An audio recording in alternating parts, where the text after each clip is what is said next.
Bonjour, bienvenue dans notre JT événement des derniers jours. Nous vous rappelons notre nouveauté, à savoir que désormais, notre JT EDJ sera présenté dans l'ordre chronologique de la parution des écrits de l'auteur. Ceci sans changer les thèmes et les titres. L'Église de Dieu dans les derniers jours, deuxième et dernière partie. Concernant l'aspect du peuple de Dieu, le reste visible, nous citerons dans ce JT les extraits de parution entre les dates de 1898 à 1915.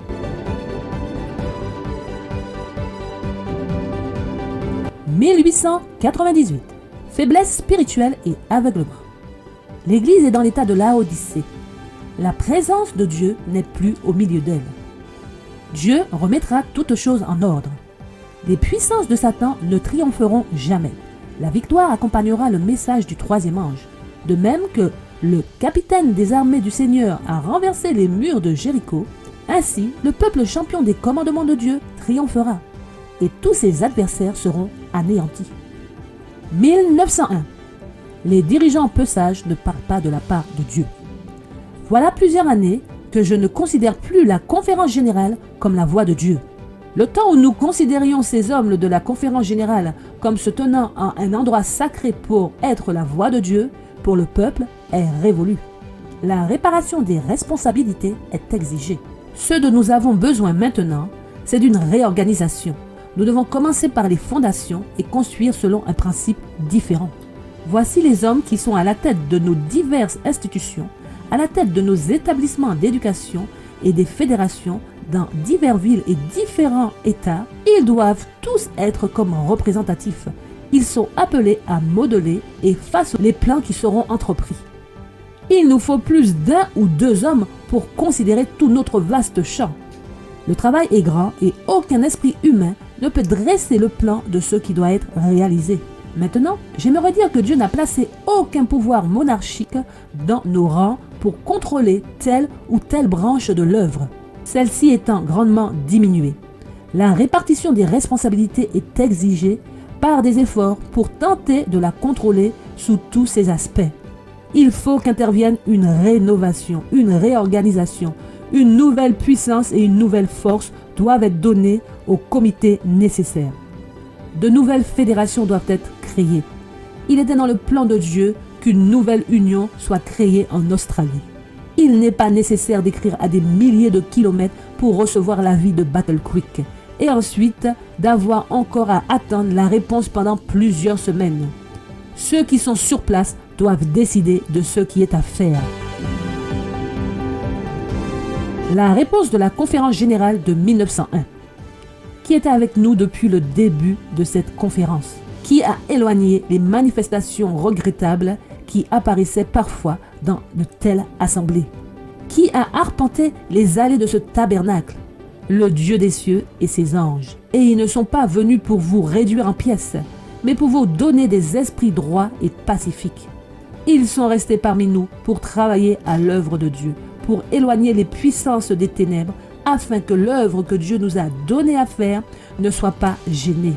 Les anges de Dieu ont travaillé avec nous. La tournure prise par les événements de cette rencontre a été l'objet du plus grand étonnement de ma vie. Ce n'est point notre œuvre, c'est l'œuvre de Dieu. J'ai reçu des instructions concernant ce problème, mais tant que tout n'était pas complètement terminé à cette rencontre, je ne pouvais les comprendre. Les anges de Dieu n'ont cessé de nous visiter pendant cette rencontre. Je voudrais que vous vous en souveniez tous et je veux que vous vous souveniez bien aussi que Dieu a déclaré qu'il panserait les plaies de son peuple. Pendant l'assemblée de la conférence générale, le Seigneur a travaillé puissamment pour son peuple. Chaque fois que je pense à cette assemblée, je me sens envahi par un doux sentiment de solennité et mon âme éclate de gratitude. Nous avons discerné la démarche pleine de majesté de notre Seigneur et Sauveur. Nous louons son saint nom car il a donné la délivrance à son peuple. Il s'est avéré nécessaire d'organiser des unions afin que la conférence générale n'exerce pas une autorité dictatoriale sur les diverses fédérations. Le pouvoir qui se trouve à la conférence générale ne doit pas rester concentré entre les mains d'un seul homme ou deux ou six. Il doit exister un comité au-dessus de chaque division distincte. La patience de Dieu envers son peuple. L'Église a échoué, tristement échoué, et n'a pas répondu à l'attente de son Rédempteur. Et cependant, le Seigneur ne se retire pas de son peuple. Il le supporte encore, non qu'il trouve quelque bien en lui, mais afin que son nom ne soit pas déshonoré devant les ennemis de la vérité et de la justice, afin que les puissances sataniques ne puissent triompher par la destruction du peuple de Dieu. Il a supporté son entêtement, son incrédulité, sa folie. Avec une merveilleuse constance et avec compassion, il l'a discipliné. S'il accepte ses instructions, il le purifiera de ses tendances perverses, lui accordant un salut éternel et en faisant le monument commémoratif du pouvoir de sa grâce. 1902. La mission particulière des Adventistes du 7e jour. Les Adventistes du 7e jour ont été choisis par Dieu comme un peuple particulier séparé du monde. Par la grande puissance de la vérité, il les a arrachés au monde et les a mis en relation avec lui. Il a fait d'eux des représentants et les a appelés à être ses ambassadeurs dans l'œuvre ultime du salut. Le plus grand trésor de vérité jamais confié à des mortels. Les avertissements les plus solennels et les plus terribles qui aient jamais été envoyés par Dieu à l'homme leur ont été confiés afin qu'il les délivre du monde. Pourquoi fut organisée l'Église adventiste du 7e jour? Tandis que s'accroissait le nombre des membres d'Église, il devenait évident que, sans quelque forme d'organisation, nous aboutirions à une grande confusion et que l'œuvre ne pourrait être accomplie convenablement. Pour pourvoir aux besoins matériels du ministère, pour introduire l'œuvre dans de nouveaux champs, pour protéger de certains membres indignes tant les églises que le corps pastoral, pour gérer les propriétés de l'Église, pour la publication de la vérité par la presse et pour quantité d'autres raisons encore, une organisation s'avérait indispensable. Le Saint-Esprit nous a montré qu'il doit régner un ordre et une rigoureuse discipline dans l'Église, et donc que l'organisation est nécessaire. Un système d'organisation et l'ordre marquent toutes les œuvres de Dieu dans l'univers. L'ordre est à la fois la loi des cieux et il doit être également la loi du peuple de Dieu sur la terre. La patience de Dieu envers son peuple. Nous ne devons pas oublier que l'Église, aussi faible et défaillante qu'elle soit, est le seul objet terrestre sur lequel le Christ porte son suprême regard. Il la surveille avec sollicitude et il la fortifie par son Esprit Saint. 1903. Le réveil spirituel est encore nécessaire. Un jour, à midi, j'écrivais mes impressions sur l'œuvre qui aurait pu être accomplie lors de la dernière conférence générale de 1901. Si les hommes en place avaient suivi la volonté et la voie de Dieu, ceux qui ont reçu de grandes lumières n'ont pas marché dans la lumière. La rencontre s'est terminée sans aboutir. Ces hommes ne se sont pas humiliés devant le Seigneur comme ils auraient dû le faire, et le Saint-Esprit n'a pas été accordé. J'en étais à ce point lorsque je perdis conscience, et il me sembla que j'assistais à une scène qui se déroulait à Battle Creek. Nous étions assemblés dans l'auditorium du tabernacle. On offrit la prière, on chanta un cantique, puis on offrit une nouvelle prière. Les plus ferventes supplications montèrent vers Dieu. La réunion était empreinte de la présence du Saint-Esprit. Chacun semblait disposé à mettre de côté son orgueil et à faire une confession sincère. Et ceux qui conduisaient cette expérience spirituelle étaient ceux qui avaient l'influence, mais n'avaient pas eu auparavant le courage de confesser leurs péchés. Une joie comme nous n'en avions jamais connue se faisait sentir dans le tabernacle. Puis je sortis de mon inconscience et, pendant un moment, je ne pus comprendre où j'étais. Ma plume était encore dans ma main, alors la parole me fut adressée. Voilà ce qui aurait pu être. Tout cela, c'est ce que le Seigneur voulait faire pour son peuple. Tout le ciel ne demandait qu'à donner sa grâce. Je me pris à penser où nous en serions si le travail avait été achevé à la dernière conférence générale. Dieu travaille avec ceux qui lui sont fidèles. Le Seigneur Jésus aura toujours un peuple choisi pour le servir. Lorsque les Juifs ont rejeté le Christ, le prince de la vie, il leur retirera le royaume de Dieu pour le donner aux gentils. Dieu continuera à travailler selon ce principe dans toutes les branches de son œuvre. Lorsqu'une église se montre infidèle à la parole du Seigneur, quelle que soit sa position, si élevée et si sacrée que soit sa vocation, il ne peut plus travailler avec elle. D'autres sont choisis pour porter d'importantes responsabilités. Mais si ceux-ci, à leur tour, ne purifient pas leur vie de toute mauvaise action, s'ils ne se contrôlent pas par des principes purs et saints, alors le Seigneur les châtie sérieusement et les humilie, et à moins qu'ils ne se repentent, il les prive de leurs fonctions et les blâme. Jugez selon la lumière reçue. L'Église adventiste du 7e jour sera pesée dans les balances du sanctuaire. Elle sera jugée selon les privilèges et les avantages qui lui ont été accordés.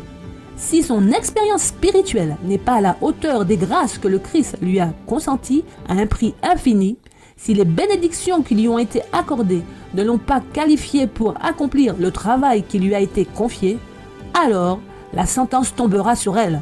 Trouvez léger. C'est par la lumière qui lui a été accordée, c'est par les opportunités qui lui ont été offertes qu'elle sera jugée. Des remontrances solennelles et des avertissements rendus manifestes par la destruction des locaux particulièrement précieux pour le service nous disent « Souviens-toi d'où tu es tombé, repens-toi et pratique tes premières œuvres. » À moins que l'Église qui est maintenant corrompue par ces chutes ne se repente et ne se convertisse, elle goûtera le fruit amer de ses propres œuvres jusqu'à ce qu'elle ait horreur d'elle-même. Lorsqu'elle résistera au mal et qu'elle choisira le bien, lorsqu'elle recherchera Dieu avec toute l'humilité requise et s'élèvera à la hauteur de sa vocation en Christ, se tenant sur la plateforme de la vérité éternelle et par la foi, s'emparant des objectifs préparés pour elle, alors elle sera guérie. Elle apparaît dans sa simplicité et sa pureté divine, exemple de compromis terrestre, démontrant que la vérité l'a vraiment affranchie. Alors ses membres seront véritablement les élus de Dieu et ses représentants. 1905. Ils ont le témoignage de Jésus.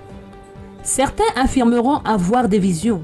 Si Dieu vous donne une preuve claire que la vision vient de lui, vous pouvez l'accepter, mais ne l'acceptez jamais sur la base d'autres preuves, car les gens seront de plus en plus égarés par de faux conducteurs, à l'étranger comme en Amérique.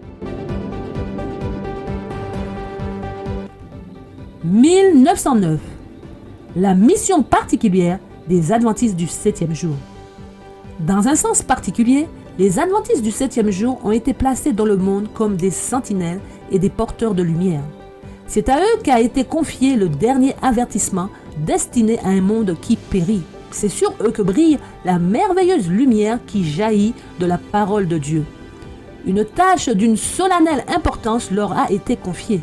La proclamation des messages des 3 anges.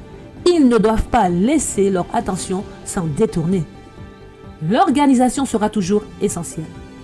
Oh, comme Satan se réjouirait s'il pouvait s'introduire parmi ce peuple et désorganiser l'œuvre dans un moment où une organisation forte sera essentielle et deviendra le plus grand pouvoir pour enrayer les mouvements de révolte illégitimes et pour réfuter des opinions que la parole de Dieu n'approuve pas.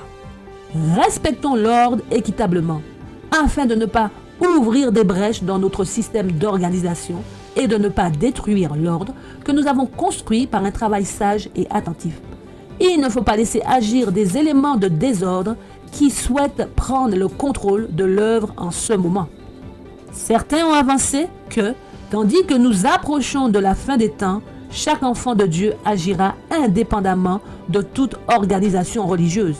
Mais le Seigneur m'a montré que dans cette œuvre, nul ne doit rester indépendant. La confiance dans l'organisation de l'Église adventiste du 7e jour est confirmée. Parfois, lorsqu'un petit groupe d'hommes chargés de la gestion globale de l'œuvre ont, au nom de la conférence générale, pensé réaliser des plans qui manquaient de sagesse et visaient à restreindre l'œuvre de Dieu, j'ai déclaré que je ne pouvais plus considérer la voix de la conférence générale représentée par ces quelques hommes comme la voix de Dieu. Mais cela ne signifie pas que les décisions d'une conférence générale composée de l'assemblée des hommes dûment nommés et représentatifs de toutes les parties du champ ne doivent pas être respectées. Dieu a ordonné que les représentants de son Église venus de tous les pays du monde, lorsqu'ils sont réunis en conférence générale, doivent avoir l'autorité. L'erreur que certains risquent de commettre, c'est de confier au jugement d'un seul homme ou d'un petit groupe d'hommes la pleine autorité et l'influence dont Dieu a investi son Église par le moyen du jugement et par la voie de la conférence générale assemblée pour élaborer les plans qui devront assurer la prospérité et l'avancement de son œuvre.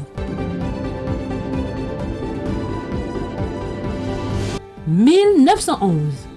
La confiance dans l'organisation de l'Église adventiste du 7e jour est confirmée. Dieu a investi son Église d'une autorité spéciale et d'un pouvoir que personne n'est autorisé à négliger et à mépriser, car celui qui le fait méprise la voix de Dieu. 1913. Le réveil spirituel est encore nécessaire.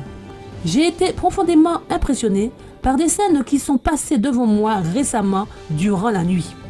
J'avais l'impression d'assister à un grand mouvement, un grand réveil, qui gagnait plusieurs endroits. Notre peuple allait de l'avant en bon ordre, répondant à l'appel de Dieu.